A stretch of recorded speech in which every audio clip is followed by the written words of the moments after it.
What's up guys, how's it going? Today we're counting down the top 10 hardest moments in Conker's Bad Fur Day. If you've played some Rareware games in the past, you know that they know how to pack a challenge. It might surprise you when they do it, and it'll often surprise you with how they do it, which is especially the case with Conker's Bad Fur Day, but one thing for sure is that one way or another, it's coming. I'm pretty sure a lot of players can admit, at least on their first or second time through the game, there are a handful of moments that you may need at least a couple tries on, if not significantly more. I recently played through Conker's Bad Fur Day and made sure to note a decent list of spots that took more attempts, more time, more precision, and sometimes resulted in a bit of frustration. Without further delay, here are the top 10 hardest moments, plus a handful of honorable mentions, in Conker's Bad Fur Day on the Nintendo 64. Number 10. Peeing on the rock bouncers. This part here is no doubt iconic, awesome, and pretty funny, but it's also kind of tricky and annoying, because this high-powered beer pee stream that you're using to push these rock soldiers into the holes they need to go might come off or miss them for just a moment, or die out, and then you'll end up taking a big rock punch across the face. The tedious part is how you need to walk all the way around in order to grab your medicine to sober back up, just to get back underneath the giant barrel, to fill your bladder up with more beer, and try again. This isn't insanely hard, but you might be surprised, having to spend a little time trying to get dialed in aiming your stream and thinking about how you could do it better after another punch and some lost life, and taking your drunk walk of shame back around for another try. It can eat up some time and be awkward to get through, which is why it's number 10 on the list.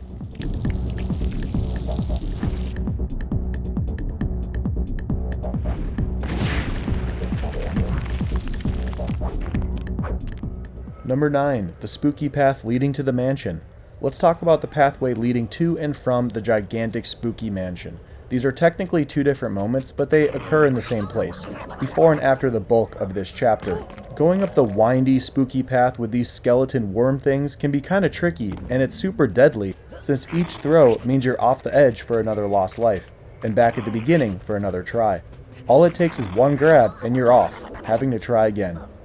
Fortunately, you can try to lean on your jump and hovering, going alongside the path and across gaps when you can, trying to avoid the dangerous path to keep yourself out of harm's way as much as possible. It's just one of those parts in the game. I know some people have lost at least a couple lives here. On the way back down is its own challenge. On the way back, you're balancing on a barrel. This really tests your ability to stay on track in a relatively short but super deadly way. I felt fortunate to get through when I did, because I almost went off on my successful attempt. You have to be pretty smooth to not fall off. Coming and going, this spooky pathway is just a great example of some deliberately punishing difficulty, even if it's not long, so that's why it's number 9 on the list.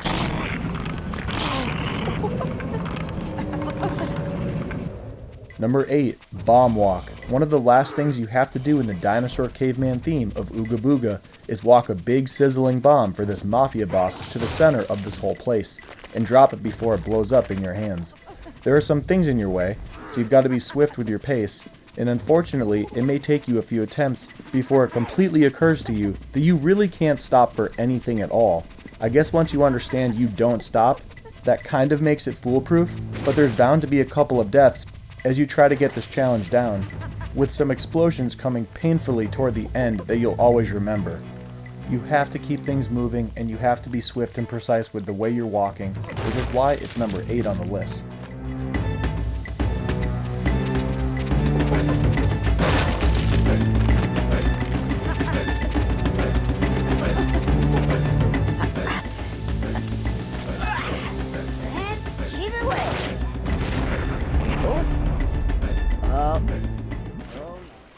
Number 7. The Metal Blade Tunnel after the Great Mighty Pooh. After giving the Great Mighty Pooh his royal flush down the drain, you've got a little stretch here with propellers that will slice you immediately. Fortunately for you, this is not a very long part, but even still, don't be surprised if you get cut several times in a row, as it's kind of awkward to see where you are in relation to the spinning propellers. Plenty of times I thought I would be just far enough, but to no avail, and then you have to give this little stretch another try. It's moments like this that remind you Rareware knows how to turn it on. With more deadly consequences, they always display that in their games. They have a way with kinda stringing you along without anything too crazy before smacking you across the face right out of your comfort zone. Just need to be happy that this isn't a longer stretch, that's all I can say, because it killed me a handful of times, so it's number 7 on the list.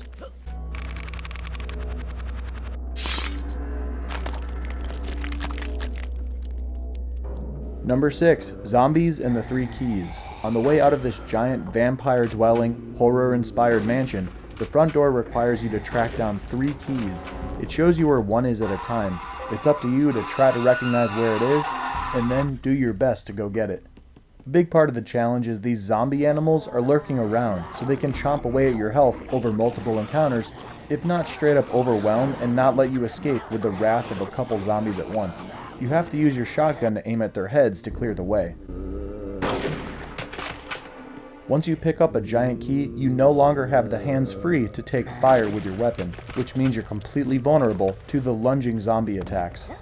You really need to choose wisely with your angles here to avoid all of the close calls. With each key getting inserted into the lock, a new location is revealed. It'll at least show you where it is, but you have to figure it out from there. You have to go about retrieving these keys the right way as well.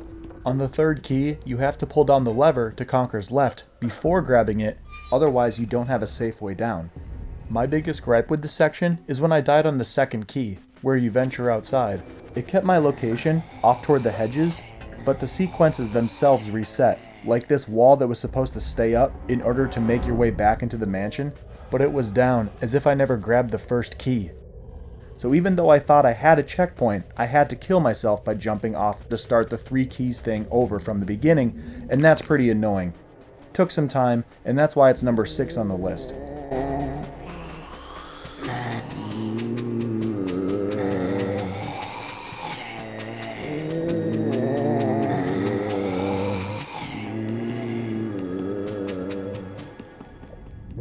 Number 5, the underwater stretches in the Catfish Vault.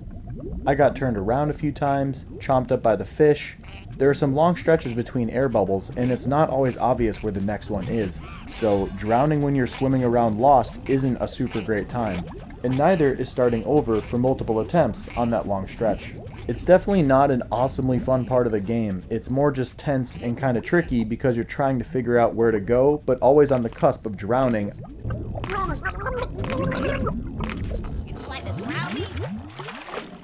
Along with the fact your headlamp is burning out, which means the mechanical fish with eyeballs in their mouths can bite you, and they like to occupy all of these little tunnels. With all of that being said, it stood out as one of the bigger headaches. When I was getting through the game, it was difficult knowing where to go. It can also eat away at your time, so that's why it's number 5 on the list.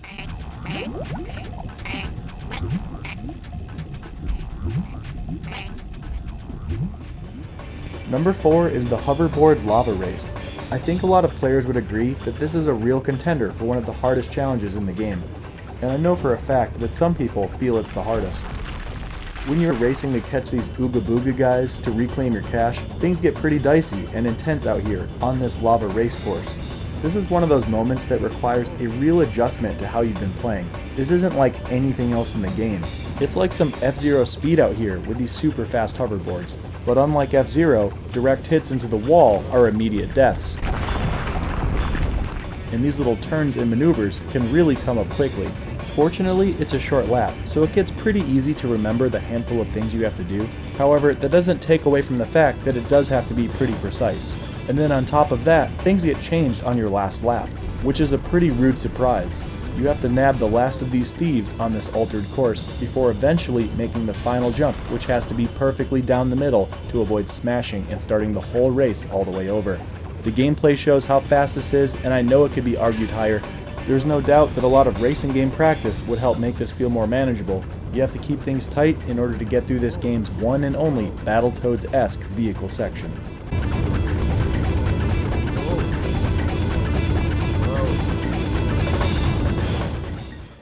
Number 3, lasers in the Teddy's base. The amount of times you can get tripped up by these things is insane. Tough jumps, unusual strategies required, tricky moments, and stacked lasers wipe you out immediately. These are tempered with rushes of armed teddies in between, so you've got to be really careful how far you move past each and every laser. Corners, boxes, and vents in the ceiling are all indicators of these little menaces ready to spring out to come after you. and they will chip away at your health, but specifically the lasers are what killed me over and over, sending me back and forcing me to really think about if I was going about these things the right way. Plain and simple, it was one of the top little sections that take away so many lives. They got me plenty of times in the hallways, and they even got me with their cheeky little trick at the end as you desperately run to the doorway, thinking you made it through one of the toughest parts so far. It's pretty obvious how much more deliberately precise the game is forcing you to be at this point. You'll definitely have plenty of opportunity for practice with your repetitions on these dangerous hallways, which is why it's worthy of top 3 on the list.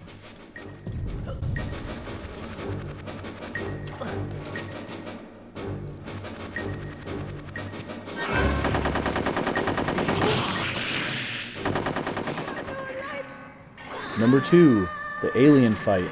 This black alien isn't something you'll soon forget. Conker gets all geared up in a mechanical suit that he was fortunate enough to get just before this fight. The alien can jump and move around, he just has a couple of attacks, but the trouble is they come out so quick, you might be swept by the tail or chomped with the teeth. A couple of things make this fight pretty hard. You may feel and notice that it's actually not too bad to start. Getting in position and hitting the attack button, Conker will swing his arms and do a 1, 2, 3 uppercut combo, which will knock the alien down, and this is where you have to accurately swing this guy into the open window, trying to get him sucked out into space.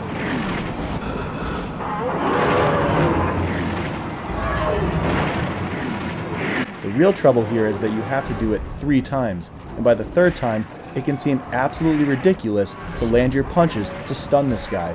It's like he just attacks right through it. This can seem like quite the head scratcher and leads to a lot of frustrating retries. Plus, redoing all of those spin throws wears on you and your consistency because it's not that easy at all to keep perfectly aiming these. It takes a bit of time to do your rotations to get the momentum going for the toss. It can be really tricky to time this with how fast the speed can reach if you are hesitant at all with your release. And of course, any missed throws means you have to land another combo for another try. The major breakthrough in getting a chance to make the 3rd throw is having more patience and understanding it may take a couple jumps over the tail sweeps and ducks to block the big chomp before you finally land your big combo and grab this monster to throw him successfully for the 3rd and final time.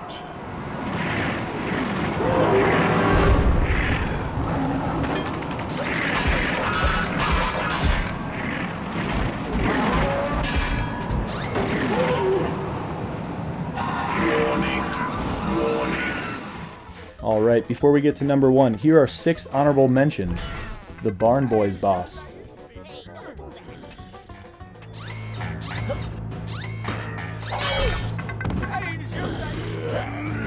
The gladiator style fighting while riding the dinosaur.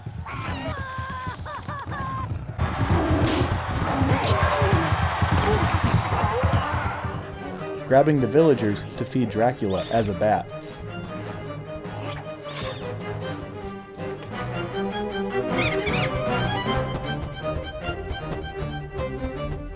Climbing Bat Tower.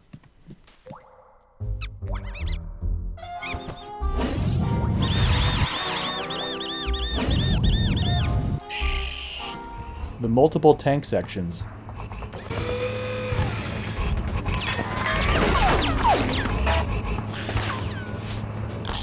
And the turret moments in the Teddy's lair and in the beehive.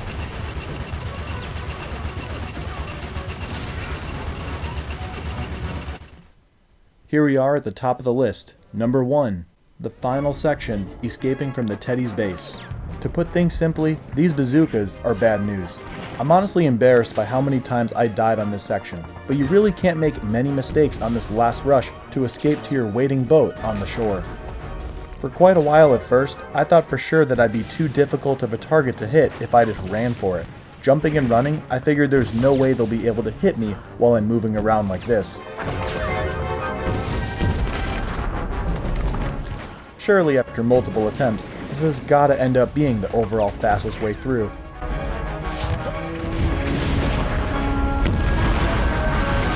That's fine, I couldn't imagine actually slowing down to try this with the weapon, because I'll get through eventually.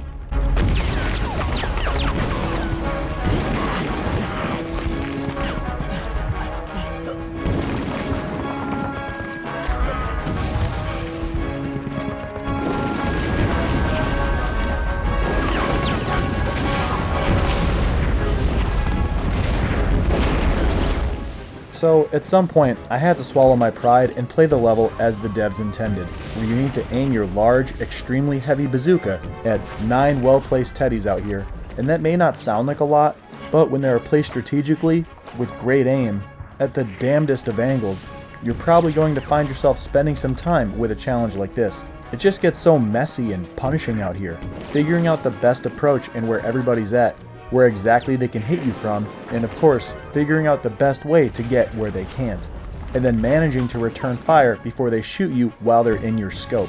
I was honestly and literally blown away by the last few teddies. I didn't know that these were the last ones, but once you finally get through and realize you just spent almost an hour basically dying on the last ones, talk about being so close, yet so far. Escaping the beach was by far the most time-consuming, frustrating, and precision-driven challenge in Conker's Bad Fur Day. At least, that's what I thought when I played it. What do you think of these rankings? Have you played through Conker's Bad Fur Day before?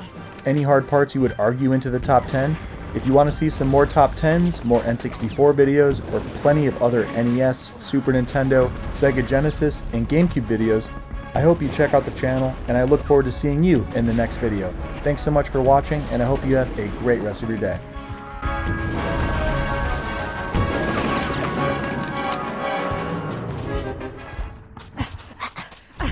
Wait for me! Wait for me! Where you going? What? Hey guys, hold it there! There's another one! Oh my, giddy on! Snipers!